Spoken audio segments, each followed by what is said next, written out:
అమ్మ, నాన్న, అక్క, చెల్లి అందరికీ నమస్కారం. నేను మిమ్మల్ని వదిలి వెళ్ళడం బాధగా ఉన్నప్పటికీ నాకు తప్పడం లేదని 18 ఏళ్లు నిండని ఓ బాలుడి ఆవేదన. ఏవే పిల్లలు జాగ్రత్తగా చూసుకో, మీకు అన్యాయం చేస్తున్నానని తెలుసు, మిమ్మల్ని వదిలి వెళ్ళడం బాధగా ఉన్నా తప్పడం లేదని ఓ పెళ్ళైన వివాహితుడి ఆందోళన. మంచి ఉద్యోగం ఉన్నా ఆశకు పోయి మమ్మల్ని వదిలి వెళ్తున్నా నన్ను క్షమించండి అంటూ ఓ ఉద్యోగి ఆర్తనాదం. వీళ్ళంతా బతుకు తెరువు కోసం దేశాన్ని వదిలి గల్ఫ్ దేశాలకు వెళ్తున్న బాధితులు కాదు. చేసిన అప్పు తీర్చలేక, ఆశకు పోయి చేసిన తప్పును చెప్పుకోలేక ఆత్మహత్యలే శరణమని అనంతలోకాలకు చేరిన అమాయకులు. బెట్టింగ్ అనే భూతానికి బలై బతుకును కోల్పోయిన బాధితులు. అయితే ఇందుకు కారణమైన వారికి పోలీసులు చెక్ పెట్టారు. వారిపై ఎఫ్ఐఆర్లు నమోదు చేస్తున్నారు.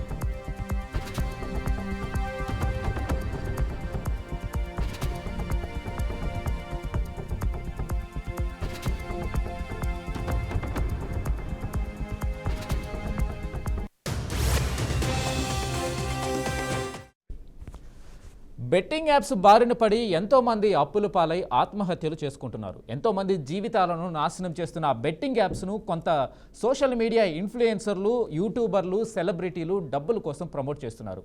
వీరిపై పోలీసులు దృష్టి సారించారు. ఇప్పుడు బెట్టింగ్ యాప్లను ప్రచారం చేస్తుండడంతో యువత వీటికి ఆకర్షితులై డబ్బులు, ప్రాణాలు పోగొట్టుకుంటున్నారు. దీంతో బెట్టింగ్ యాప్లపై పోలీసులు ఫోకస్ పెట్టారు. ఈ నేపథ్యంలో సోషల్ మీడియా ఇన్ఫ్లుయెన్సర్లు, టీవీ నటులకు తెలంగాణ పోలీసులు షాక్ ఇచ్చారు.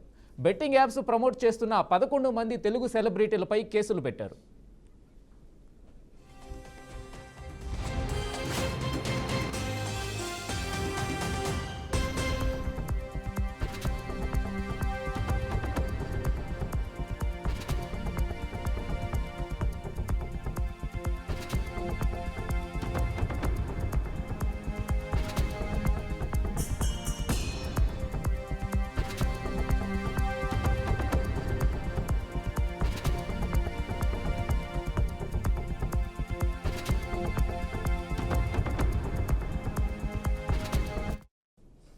Harsha Sai, Pareshan boys Imran Khan, tasty Teja, Kiran Goud, Vishnupriya, anchor Shyamala, Ritu Chowdary, Bandaru Sheshayani, Supritha తదితరులపై పంజాగుట్ట పోలీసులు కేసులు నమోదు చేశారు.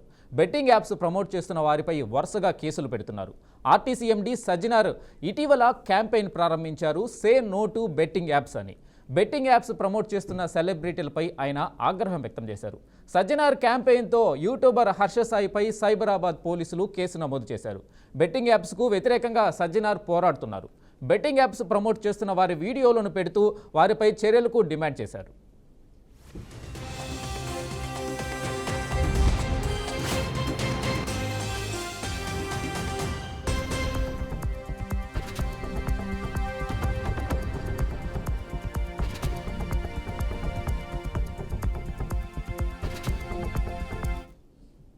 బెట్టింగ్ యాప్లను ప్రమోట్ చేస్తున్న వారిపై ఆర్టీసీ ఎండీ సజ్జనార్ ఫైర్ అయ్యారు. ఈ మేరకు ఆయన ఎక్స్ వేదికగా విరుచుకుపడ్డారు. వీళ్ళు మనుగడ సాగించేందుకు వేరే ఆప్షన్ లేదంట. బెట్టింగ్ యాప్లను ప్రమోట్ చేయడమే ఒకటే మార్గమట. మీ జీవితాలను బాగు చేసుకునేందుకు ఎంతోమంది జీవితాలను సర్వనాశనం చేయడం ఎంతవరకు కరెక్ట్? ఎందరో బెట్టింగ్కు బానిసలై ఆత్మహత్యలు చేసుకోవడం మీకు కనిపించడం లేదా? కళ్ళుండి కూడా చూడలేకపోతున్నారా? యూట్యూబ్లో వ్యూస్ తగ్గి డబ్బులు రాకపోతే ఫాలోవర్స్ని మోసం చేస్తారా? వీళ్ళకు వ్యూస్ ద్వారా వచ్చే డబ్బే ముఖ్యం. డబ్బు కోసం ఏమైనా చేస్తారు.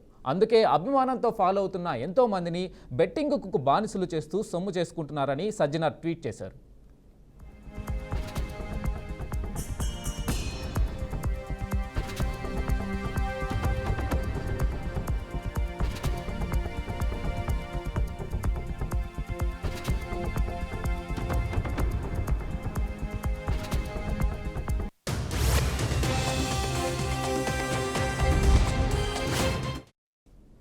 తమకంటే పెద్ద స్థాయిలో ఉన్న సెలబ్రిటీలు కూడా బెట్టింగ్ యాప్స్ను ప్రమోట్ చేశారు. మరి వారిపై ఎందుకు చర్యలు తీసుకోవడం లేదని ఇన్ఫ్లుయెన్సర్లు ప్రశ్నిస్తున్నారు. తమనే ఎందుకు టార్గెట్ చేస్తున్నారని మండిపడుతున్నారు.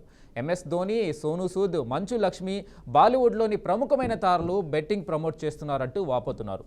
అయితే 2 తెలుగు రాష్ట్రాల్లో బెట్టింగ్ యాప్స్ను బ్యాన్ చేశాక కూడా ఎందుకు ప్రమోట్ చేస్తున్నారని అటు ఆర్టీసీ ఎండీ సజ్జనార్, పోలీసులు ఫైర్ అవుతున్నారు.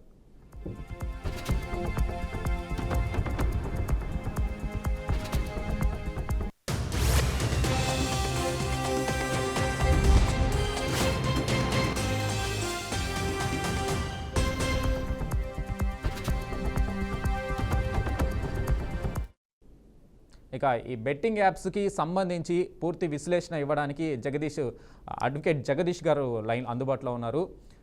జగదీష్ గారు చెప్పండి, ఈ బెట్టింగ్ యాప్స్ అనేది పెను ప్రమాదంలో తయారైంది. యువత ఏదైతే ఈజీ మనీ కోసం అలవాటు పడి ఆ బెట్టింగ్ యాప్స్ వలలో చిక్కుకొని చాలామంది ప్రాణాలు పోగొట్టుకొని ఆత్మహత్యలు చేసుకొని కన్న తల్లిదండ్రులకి అటు కట్టుకున్న భార్యలకి తీరని శోకం మిగులుస్తున్నారు. ఈ బెట్టింగ్ యాప్స్పై ఎలాంటి చర్యలు తీసుకోవాలి? ఇప్పుడు ఏదైతే పోలీసులు తీసుకుంటున్న చర్యల గురించి మీ అభిప్రాయం ఏంటి? సార్, ముందుగా మీకు అలాగే బీఆర్కే ప్రేక్షకులకి అందరికీ నమస్కారం అండి. నమస్కారం సార్. ఇది సాంకేతికంగా టెక్నికల్గా మనం ఎప్పుడైతే డెవలప్ అవుతూ ఉంటామో నేరగాళ్ళు కూడా దాన్ని అందిపుచ్చుకొని దాని ద్వారా స్వప్రయోజనాల కోసం చేయకూడని తప్పులు, సమాజానికి అత్యంత ప్రమాదకరమైన వాటిని ఈ యాప్ల ద్వారా వాళ్ళు స్ప్రెడ్ చేయడం. మామూలుగా సెలబ్రిటీస్ కావచ్చు, యూట్యూబర్స్ కావచ్చు, ఈ రోజుల్లో వాళ్ళ లైఫ్ స్టైల్ చూసి వీళ్ళ బతకాలి, మనం ఇంత రిచ్గా బతకాలని ప్రతి యువత కోరుకుంటుంది. వాళ్ళు దానికి అట్రాక్ట్ అవుతారు. వాళ్ళు ఒక Amitabh Bachchan Parker pen add ఇస్తే చాలా సంతోషం, ఎందుకంటే ఓ పెన్ను ఇది చాలా బాగుంటుందండి, సింబాలిక్గా ఉంటుంది ఓ పార్కర్ పెన్ను. అలాగే ఇంకేదన్నా మనకు ఉపయోగపడేవి అవి ఆహార పదార్థాలు కావచ్చు, మనం నిత్యం వాడుకునే బట్టలు కావచ్చు, ఇలాంటి వాటికి యాడ్స్ ఇవ్వడం పరిపాటి. వాటి క్వాలిటీని బట్టి అమితాబ్ గారే ప్రమోట్ చేశారు అంటే ఒక బ్రాండ్, ఆయన పైన ఒక నమ్మకం. ప్రభాస్ లాంటి హీరో, పాన్ ఇండియా హీరో ఒక యాడ్లో నటించారంటే ఆయన చెత్త చెదారం తప్పుడు వాటిని స్ప్రెడ్ చేయడం ఒక నమ్మకం యువతకి, అతని అభిమానులకు కావచ్చు, అతని ఫాలోయర్స్ కావచ్చు, ఎవరికైనా సరే. అయితే వీళ్ళు గుడ్డిగా ఫాలో అవ్వడం ఎంత తప్పు అనేది ఈ మధ్యకాలంలో చాలా వరకు, ఇప్పుడు సజ్జనార్ గారు చెప్పినట్టు యూట్యూబర్స్ ఈ బెట్టింగ్ యాప్స్ని ప్రమోట్ చేస్తూ వాళ్ళ పబ్బం గడుపుకోవడానికి వాళ్ళు దిగజారిపోయి వాళ్ళ క్యారెక్టర్ని పరంగా వాళ్ళ క్యారెక్టర్ని మర్చిపోయి పోగొట్టుకుని యువతని పక్కదారి పట్టిస్తున్నారు. ఇప్పుడు ఇది ఒక చీటింగ్ అండి, ఇది ఖచ్చితంగా ఇది ప్రజలను మోసం చేయడమే. అయితే సజ్జనార్ గారు చెప్పినప్పుడు ఇప్పుడు ఈ యూట్యూబర్స్ పైన మాత్రం వీళ్ళపైన చీటింగ్ కేసు, వీళ్ళపైన ఐటీ యాక్ట్ 66D ఇలాంటి యాక్ట్ని, అంటే సాంకేతికతను ఉపయోగించుకుని యువతను తప్పుదావ పట్టించే విధంగా వీళ్ళు వాటిని ప్రమోట్ చేయడం, వీటిపైన కేసులు బుక్ చేశారు. అదే విధంగా వాళ్ళు యూట్యూబర్స్ కూడా అడుగుతున్నారు, ఇంకా పెద్ద సెలబ్రిటీస్ ఉన్నారు కదా, వాళ్ళు ఎందుకు దీనికి ఈ పరిధిలోకి తీసుకురారు అని. ఇది కూడా ఖచ్చితంగా చేయాలండి. ఇప్పుడు వీళ్ళు ఏ విధంగా అయితే చేశారో, ఒక వెంచర్ ఉంటుంది, రియల్ ఎస్టేట్ వెంచరు, అందులో తప్పులు తడగ్గా ఉంటాయి డాక్యుమెంట్స్ అంతా కూడా. మనం ఈ మధ్యలోనే చూసాం హైదరాబాద్లో. అలాంటి వాటిని మనకు సుమా గారి పైన కూడా ఇది కేసు అయినట్టుగా ఉంది. ఇలాంటి వాళ్ళు ప్రమోట్ చేసేటప్పుడు మనం ఏదైతే ప్రమోట్ చేస్తున్నామో వాటికి లీగల్గా వాళ్ళు పర్ఫెక్ట్గా ఉన్నారా, వాళ్ళు మోసం చేసే అవకాశం ఉందా, వాటిని క్రాస్ చెక్ చేసుకోవాల్సిన అవసరం ఈ సెలబ్రిటీస్కి ఉందండి. వీళ్ళకి సమాజం పైన బాధ్యత ఉంది. వీళ్ళ ఫాలోయర్స్ని మోసం వీళ్ళని ఎవరైతే ఫాలో అవుతారో, వీళ్ళని ఎవరైతే అభిమానిస్తారో వాళ్ళు మోసపోకుండా, వాళ్ళు మోసం చేయకుండా వీళ్ళు ప్రవర్తించారు. ఇవన్నీ చట్టాలు, కొత్త చట్టాలు కూడా దీనిపైన రూపొందుతున్నాయి. ఇలాంటి నేరస్తులు ప్రివెంట్ చేయకపోతే యువత పక్కదారి పడుతుంది అనడానికి సజ్జనార్ గారు చాలా క్లారిటీగా ఆయన విశ్లేషించినారు. దాని పర్యవసరమే వీళ్ళపైన కేసులు. గంగపుత్రుడు కావచ్చు, శ్యామల గారు కావచ్చు. శ్యామల గారు అయితే పొలిటికల్గా కూడా ఆవిడ పెద్ద నీతి వాక్యాలతో చెప్పేస్తూ ఉంటారు ఆవిడ. ఇలాంటి వాటిల్లో మళ్ళీ ప్రమోట్ చేస్తూ ఉంటారు. ఇలాంటి వాళ్ళపైన కఠినంగా వ్యవహరించాల్సిన అవసరం ఉందండి. అయితే వీళ్ళ మీద కేసులు పెట్టడంతో పాటు యూట్యూబ్ ఓపెన్ చేసినా సరే, ఏదైనా యాప్ ఓపెన్ చేసినా సరే ఆటోమేటిక్గా బెట్టింగ్ యాప్కి సంబంధించి అప్డేట్స్ కూడా వస్తూ ఉంటాయి. సో వాటిని ఎలా అరికట్టాలి? పోలీసులు వీరి మీద కేసులు పెట్టడంతో అయిపోతుందా? ఈ బెట్టింగ్ యాప్స్కి సంబంధించి ఆటోమేటిక్గా నోటిఫికేషన్స్ రావడం యూట్యూబ్లో కావచ్చు, ఎక్కడైనా, సో దానికి సంబంధించి ఎలా చర్యలు తీసుకోవడానికి ఛాన్సెస్ ఉన్నాయి? ఎగ్జాక్ట్లీ అండి. ఇప్పుడు మనకు ఒకప్పుడు ఐటీ చట్టం లేదు. ఎప్పుడైతే టెక్నికల్గా మనం ముందుకు వెళ్తుంటామో ఆ తర్వాత ఆ టెక్నాలజీని అందిపుచ్చుకొని క్రిమినల్స్ ఏ విధంగా వాళ్ళు తప్పులు చేస్తారో, వాళ్ళు దోపిడీ చేసిన వాడే క్రిమినల్ కాదు. ఆ టెక్నాలజీ ఉపయోగించుకొని ప్రజల్ని మభ్యపెట్టడం, తప్పుడు సమాచారాన్ని ఇవ్వడం, ఇదే 66D యాక్ట్. అంటే సాంకేతికంగా కంప్యూటర్ను ఉపయోగించుకోవడం, నథింగ్ బట్ కంప్యూటర్. మన చేతిలో ఉన్న Android phone nothing but computer. దాంట్లో ఒక యాప్ని ప్రమోట్ చేయడము, యూట్యూబ్ ద్వారా ప్రమోట్ చేయడము, ఇలాంటి వాటిని ఎప్పటికప్పుడు సాంకేతికత ముందడుగు వేస్తుందో దాంతోపాటు చట్టాలు కూడా దానికి తగిన చట్టాలు రూపొందించబడాలి. ఇప్పుడు మీరు అన్నట్టుగా ఇప్పుడున్న చట్టాలు ఇప్పుడు జరుగుతున్నటువంటి సాంకేతికను అడ్డుపెట్టుకుని ప్రజలపై దాడి చేస్తున్నారు, తప్పులు చేస్తున్నారు. వాటిని ప్రివెంట్ చేయడానికి సరిపోవని దీనిపైన చర్చ జరుగుతుందండి. ఖచ్చితంగా ఐటీ యాక్ట్ లో ఇంకా మార్పులు చేర్చాల్సినవి, కొత్తగా చేర్చుకోవాల్సినవి, వీటిపైన ఆల్రెడీ డిస్కషన్ జరుగుతోంది. దీనిపైన సెమినార్లు కూడా కండక్ట్ చేస్తున్నారు. వీటి ద్వారా భవిష్యత్తులో మీరు అన్నట్టుగా మన ఫోన్లోకి అవి రాకుండా ప్రివెంట్ చేసే బాధ్యతని గవర్నమెంట్ తీసుకోవాలి. వచ్చిన తర్వాత ఇలా చేయకూడదు అనడం కంటే కూడా ఇలాంటివి రాకుండా ప్రివెంట్ చేయాల్సిన అవసరం కూడా ఉంది. దానికి తగిన విధంగా చట్టాలు రూపొందించాల్సిన అవసరం ఉందండి. అయితే జగదీష్ గారు, ఒకప్పుడు సిటీల్లో మాత్రమే పరిమితమైన ఈ బెట్టింగ్ యాప్స్ ఇప్పుడు పల్లెటూళ్ళలో ఉండే యువతకు కూడా చేరువైపోయినాయి. పల్లెటూరులో యువత కూడా ఈ బెట్టింగ్ యాప్స్లో మాయలో పడడానికి ఈ యూట్యూబ్ ఇన్ఫ్లుయెన్సర్లు ప్రమోట్ చేయడమే కారణం అనుకోవచ్చా మనం? సార్, మనం గతంలోకి వెళ్తే మనం ఎక్కడో మారుమూల పల్లెలో ఉండి ఏ సిటీగా పోవాలనుకుంటే చాలా టైం పట్టేది. అప్పుడున్న రోడ్ యాక్సెస్ కావచ్చు, ట్రావెలింగ్ ఫెసిలిటీస్ కావచ్చు, ఇవన్నీ. ఇప్పుడు గ్లోబలైజేషన్ అయిపోయిన తర్వాత మనకి బుల్లెట్ ట్రైన్లు వచ్చేసాయి, మనకి విమాన సర్వీసులు ఆల్మోస్ట్ దగ్గరలోనే మనకు ఏరోడ్రోమ్లు ఉన్నాయి. ఇవన్నీ ఉండడం వల్ల ఏమవుతుందంటే మారుమూల ఉన్న గ్రామంలో ఉన్నామా లేదా అనేది పక్కన పెడితే వీకెండ్స్ వారంలో 2 రోజులు సిటీకి రావడం, ఆ కల్చర్ బాగా పెరిగిపోయింది. అట్ ద సేమ్ టైం ఒక ఆండ్రాయిడ్ ఫోన్ మన చేతిలో ఉంటే మనం ఏ అడవిలో కూర్చున్నా మనకి సిగ్నల్ ఉంటే చాలు, ఏమైనా చేయొచ్చు, ఎన్ని తప్పులైనా చేయొచ్చు, మంచి పనులు చేయొచ్చు. ఎంత సమాజానికి మేలు చేయడానికి ఎంత అవకాశం ఉందో, లేదు మనం సిస్టమేటిక్గా లీగల్గా డెవలప్ అవడానికి ఎంత అవకాశం ఉందో, తప్పులు చేయడానికి కూడా అంతకన్నా మించిన అవకాశాలు ఉన్నాయి. సో ఇప్పుడు ఏ మారుమూల పల్లెలకు కాదండి, అసలు బస్సు ఫెసిలిటీ లేని చోట కూడా ఆండ్రాయిడ్ ఫోన్ ఉంటే తప్పు చేయడానికి చాలా సుఖంగా చాలా ఈజీగా తప్పు చేస్తుంటాడు. ఇప్పుడు జరుగుతుంది కూడా అదే. ఇప్పుడు మనం శంషాబాద్ ఎయిర్పోర్ట్లో శంషాబాద్ ఒక స్మగ్లర్ని పట్టుకున్నామండి. ఒక పోలీస్ ఆఫీసర్ కూతుర్ని. ఆవిడని మీరు ఏ విధంగా స్మగ్లింగ్ చేస్తున్నారంటే యూట్యూబ్లో చూసి నేర్చుకున్నాను స్మగ్లింగ్ మెలకువలు అని చెప్పింది ఆవిడ.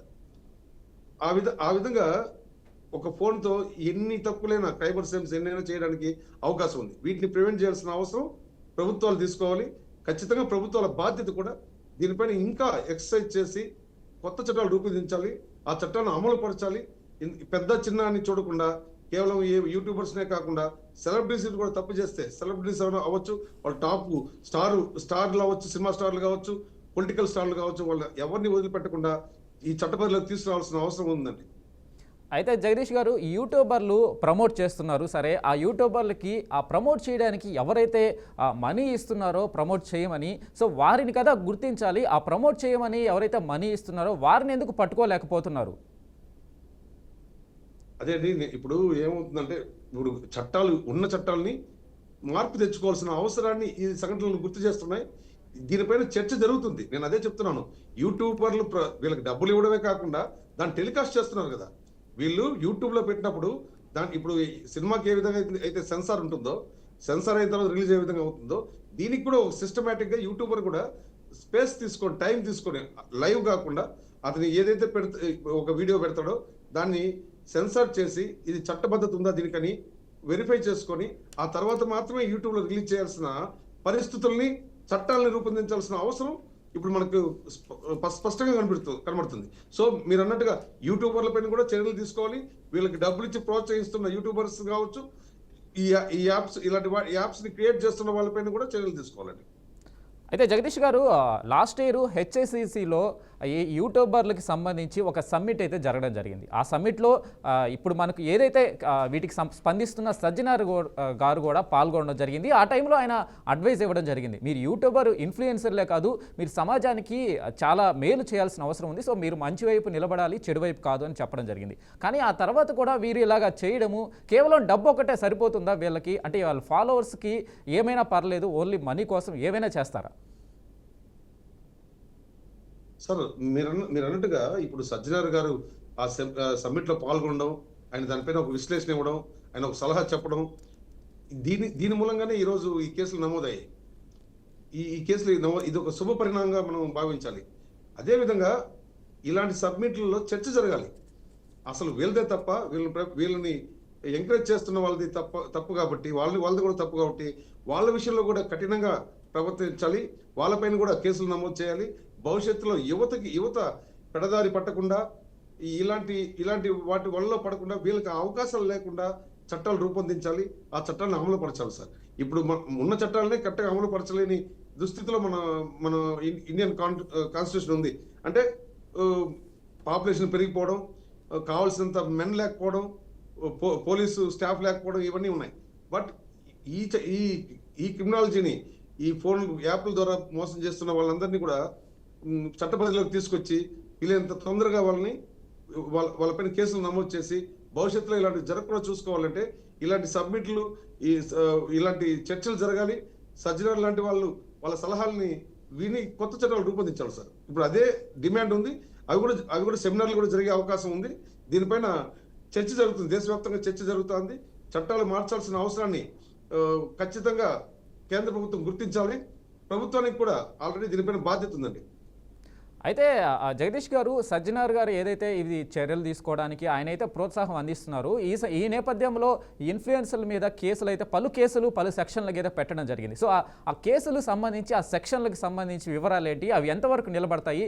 సో దీనివల్ల మిగతా యూట్యూబర్లు ఎంత మేర ప్రభావం అవుతారు? ఏదైతే జాగ్రత్త పడడం కావచ్చు, భయపడడం కావచ్చు, ఈ సెక్షన్ల మీద మీ ఒపీనియన్ ఏంటి?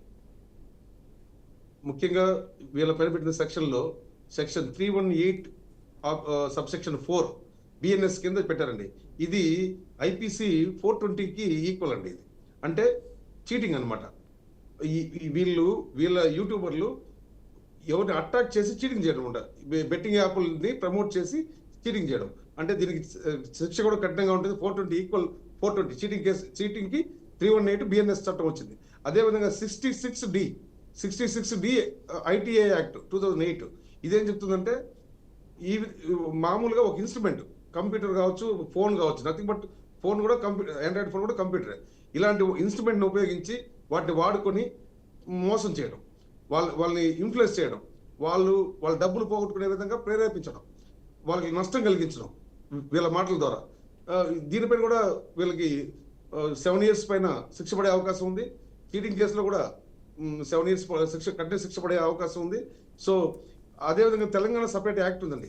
తెలంగాణకి స్టేట్ యాక్ట్లో కూడా వీళ్ళపైన సెక్షన్లు 3A కింద కూడా కేసులు పెట్టడం జరిగింది. ఇవి ఖచ్చితంగా వీళ్ళు రియలైజ్ అవడమే కాకుండా మిగతా వాళ్ళు కూడా భయపడే విధంగా వీళ్ళు ఈ సెక్షన్ల కింద వీళ్ళు శిక్షింపబడతారు. దీనివల్ల ఇప్పుడు వీళ్ళని అరెస్ట్ చేయడం వల్ల ఖచ్చితంగా మిగతా వాళ్ళు ఇలాంటి వాటి జోలికి పోకుండా ఉండే అవకాశం, భయం అనేది క్రియేట్ అయితే అవుతుందండి. అయితే యువత చిన్నపిల్లల దగ్గర నుంచి తీసుకుంటే సెలబ్రిటీలని కావచ్చు, హీరోలను కావచ్చు ఫాలో అవుతున్న రోజులు. ఏదో చిన్నపిల్లలు కూడా వాళ్ళు ఏం చేస్తే అది మక్కి చేస్తున్నారు. అంత గుడ్డిగా హీరోలను కానీ సెలబ్రిటీలు కానీ నమ్ముతున్నారు. ఇలాంటి టైంలో సెలబ్రిటీలు ఎలా వ్యవహరించాలి? అంటే కొంతమంది సెలబ్రిటీలు తీసుకుంటే ప్రాణహాని, గుట్కాలకు సంబంధించి, కైనీలకు సంబంధించి కూడా యాడ్స్ ఇస్తున్నారు. పెద్ద సెలబ్రిటీలు ఇస్తున్నారు. సో వీటికి సంబంధించి రిస్ట్రిక్షన్స్ ఏం లేవు మన దేశంలో. సో దీనికి సంబంధించి ఎలాంటి చర్యలు తీసుకోవాలి? అంటే డబ్బు కోసం వాళ్ళు ప్రమోట్ చేస్తున్నారు, కానీ నమ్మే వాళ్ళు చాలా గుడ్డిగా నమ్మి ప్రాణాలు కోల్పోతున్నారు కొన్ని వాడి కూడా. సో దీని మీద చర్యలు ఎలాగా తీసుకునే అవకాశం ఉంటే బెటర్గా ఉంటుందని మీరు అనుకుంటున్నారు? సార్ ఇప్పుడు మీరు ఇందాక అన్నారు, ఇప్పుడు వీళ్ళని యూట్యూబర్స్ని అరెస్ట్ చేశారు. పంజగుట్ట పోలీస్ స్టేషన్లో వాళ్ళు 10-11 మంది పైన కేసులు నమోదు చేశారు. ఆ తర్వాత వాళ్ళు ఏమన్నారు, మేమేనా ఈ తప్పులు చేస్తున్నాం, మాకన్నా పెద్దవాళ్ళు చేస్తున్నారు కదా, వాళ్ళని ఎందుకు వదిలేస్తారు అని కొన్ని పేర్లు కూడా ఊటంగిచ్చారు. వాళ్ళు పలానా వాళ్ళు ఇలాంటి చేస్తున్నారు కదా, వాళ్ళు ఎందుకు వదిలేస్తారు. ఇది వాళ్ళని అరెస్ట్ చేయడం ఎంత కరెక్టో, వీళ్ళపైన కేసులు పెట్టడం ఎంత కరెక్టో, వీళ్ళకంటే కూడా పెద్ద సెలబ్రిటీస్ చేసే తప్పుల్ని వాళ్ళపైన కూడా కేసులు పెట్టాల్సిన అవసరం ఉంది, వాళ్ళని కూడా శిక్షించాల్సిన అవసరం ఉంది. ఇక్కడ ఎవరిని వదలాల్సిన అవసరం లేదు. ఖచ్చితంగా ఇలాంటి నేరాలకు పాల్పడే వాళ్ళని కుటుంబ వ్యవస్థలో కూడా మన బాధ్యత ఒకటి ఉంటుందండి. పిల్లలకి ఫోన్ ఏ మేరకు అవసరమో ఆ మేరకు మన పెద్దల కనుసన్నల్లో వాళ్ళు ఫోన్ యూజ్ చేసుకోవాలి. ఆ స్టడీస్ కోసమని 4వ క్లాస్ 5వ క్లాస్ పిల్లవాళ్ళకి 4th స్టాండర్డ్ వాళ్ళకి కూడా ఫోన్ ఇచ్చేయడం, మేము ఆన్లైన్లో క్లాసులు చూసుకుంటాం, ఆన్లైన్లో నోట్స్ రాసుకుంటాం అని చెప్పి వాళ్ళు నోట్స్ రాసుకుంటున్నారా, వాళ్ళు వేరే వాటికి అట్రాక్ట్ అవుతున్నారా, ఇవన్నీ అబ్జర్వ్ చేసే పరిస్థితి ఈరోజు పేరెంట్స్ లేకుండా పోయింది. వీటన్నిటిపైన ఖచ్చితంగా మన కుటుంబం పైన, సమాజం పైన ప్రతి ఒక్కరికి బాధ్యత ఉంటుంది. ఇలాంటివి జరగకుండా ప్రివెన్షన్ చేయడం ఎంత అవసరమో, ఇలాంటివి జరిగితే వాళ్ళపైన చర్యలు తీసుకోవడం, అలాంటి ఆ చట్టపరమైన చర్యలను కఠినతరం చేయాల్సిన అవసరం సమాజంలో వ్యక్తికి ఎంత బాధ్యత ఉందో ప్రభుత్వానికి అంత బాధ్యత ఉండాలి. ఇలాంటి వాళ్ళను భవిష్యత్తులో ఇలాంటి ప్రమోషన్లకు కూడా యాడ్లకు కూడా తీసుకునే అవకాశం లేకుండా చర్యలు తీసుకోవాలి. వాళ్ళని అసోసియేషన్లు, సినిమా అసోసియేషన్ కావచ్చు, వాళ్ళు కూడా వీళ్ళని బ్యాన్ చేయాలండి. ఇలాంటి యాడ్లు తీసుకునే వాళ్ళపైన ఖచ్చితంగా మా అసోసియేషన్ లాంటి అసోసియేషన్లు కూడా వాళ్ళని నియంత్రించాలి, వాళ్ళపైన చర్యలు తీసుకోవాలండి. అప్పుడు మాత్రమే మనకి మార్పు అనేది అవకాశం ఉంటుంది.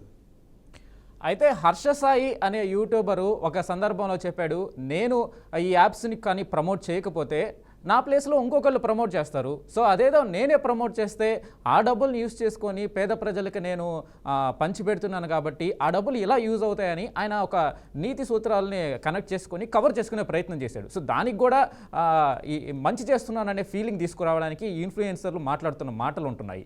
సో ఇంత తెలివితేటలు ప్రదర్శిస్తున్న ఈ ఇన్ఫ్లుయెన్సర్ని ఎలా అరికట్టాలండి అసలు? అంటే నెక్స్ట్ ఇంకా ఈ యాప్స్ని ప్రమోట్ చేయడం పక్కన పెడితే ఇవి వాడకూడదు అని వాళ్ళ చేత చెప్పించాలా, లేకపోతే ఎలాంటివి తీసుకుంటే బెటర్ అని మీకు అనిపిస్తుంది? అంటే చట్టాన్ని మీ చేతుల్లో తీసుకొని మీరు చట్ట వ్యతిరేకంగా సంపాదిస్తారు, అది నేను కాకపోతే ఇంకోటి చేస్తారు కాబట్టి నేను మళ్ళీ సమాజ సేవ చేస్తాను కాబట్టి నన్ను హీరోలాగా చూడమని. దీనికి కారణం కూడా సినిమాలే అండి. వీళ్ళపైన సినిమా ప్రభావం ఎక్కువ ఉంటుంది. ఇప్పుడు మల్లన్న సినిమా ఒకటి వచ్చింది ఆ మధ్యలో, విక్రమ్ది. తను అందరూ అక్రమంగా సంపాదించిన వాళ్ళపైన దాడి చేసి ఆ డబ్బును ప్రజలకు పనిచేస్తుంటాడు. బట్ కాన్స్టిట్యూషన్లో ఒక సిస్టమ్ ఉంది, కాన్స్టిట్యూషన్లో కొన్ని చట్టాలు ఉన్నాయి. మన ప్రజాస్వామ్యంలో చట్టం చేయాల్సిన పని చట్టం చేస్తుంది, అంతే తప్ప మీరెవరండి ఎవరో వేరే వాళ్ళు చేస్తారు కాబట్టి నేను చేస్తాను, నేను చేయకపోతే ఇది ఆగిపోతుందా, ఇలాంటి లాజిక్లు మాట్లాడడం ఈ సినిమా స్టోరీలకైతే బాగుంటుంది. కానీ చట్టం ముందు అందరూ అతిథులు కాదు. నువ్వు 10 మందికి అన్నం పెట్టి నేను దొంగతనం చేశాను, 10 మందికి అన్నం పెట్టానంటే సరిపోవడానికి ఇది సినిమా కాదండి. ఇది మన చట్టాలు ఫాలో అవ్వాలి, చట్టబద్ధంగా మనం బతకాలి, కాన్స్టిట్యూషన్ అనుసరించి బతకాలి, అంతే తప్ప ఇలాంటి ముండి వాదన లాజిక్లు మాట్లాడాల్సిన పరిస్థితులు కాదు ఇవి. ఇలాంటి వాళ్ళపైన ఖచ్చితంగా చర్యలు తీసుకోవాలి. సజ్జనార్ గారు ఈ విషయంలో చాలా క్లారిటీగా ఆయన బాధ్యత నిర్వర్తించారు. ఒక ఐపీఎస్ ఆఫీసర్గా ఆయన అలాంటి బాధ్యత ప్రతి ఒక్క ఆఫీసర్కి ఉండాలి. ఎవరి పరిధిలో వాళ్ళు ఇలాంటి వాటిని ప్రివెంట్ చేయడానికి మీరు అన్నట్టుగా కైని గుట్కా ప్రమోట్ చేసే హీరో సినిమాలను బ్యాన్ చేయాలి. గవర్నమెంటే చొరవ తీసుకోవాలి ఇలాంటి వాళ్ళపైన. ఎందుకంటే గవర్నమెంటే కదా మనకు అన్ని గవర్నమెంటే కదా చూడాలి మనల్ని. మనం పరిపాలించే గవర్నమెంటే దీనిపైన శ్రద్ధ తీసుకుని కొత్త చట్టాలను రూపొందించాలి, అవి కఠినంగా ఉండాలి. ఇలాంటి యూట్యూబర్లు మళ్ళీ ఇలాంటి చెత్త ఆర్గ్యుమెంట్లు చేసే అవకాశం లేకుండా కోర్టులో ఇలాంటి ఆర్గ్యుమెంట్లు చేస్తే ఇంకా వీళ్ళపైన ఇంకా కఠినమైన చర్యలు తీసుకోవాలండి. పనికిమాలిన ఆర్గ్యుమెంట్లు చేయడం, అసలు సినిమాల్లో కూడా పనికిమాలిన సినిమాలకు కూడా అవార్డులు ఇస్తున్న రోజులు ఇవి. ఒక క్రిమినల్ గా ఉండి అతను క్రిమినల్ గా ఉంటాడు, తప్పుడు పనుల ద్వారా డబ్బులు సంపాదిస్తాడు, యాంటీ సోషల్ ఎలిమెంట్, ఆ తర్వాత అతను సమాజ సేవ చేస్తాడు, అంత మాత్రం అతను హీరో అయిపోతాడా? ఇవన్నీ కూడా గవర్నమెంట్ ఆలోచించాలి, ఆలోచింపజేయాలి. ప్రజలు కూడా అలాంటి వాటిని ఎన్నుకునేటప్పుడు కూడా అలాంటి సినిమాలు చూడడం కూడా ఎంత తప్పో వాళ్ళు కూడా తెలుసుకోవాలి. ఆ దిశగా ప్రభుత్వాలు తమ ప్రయత్నాలు కొనసాగించాలండి. రైట్ సార్, థ్యాంక్ యూ మీ విశ్లేషణ అందించినందుకు. మీరు చెప్పినట్టుగా జరగాలని కోరుకుందాము సార్. Thank you sir.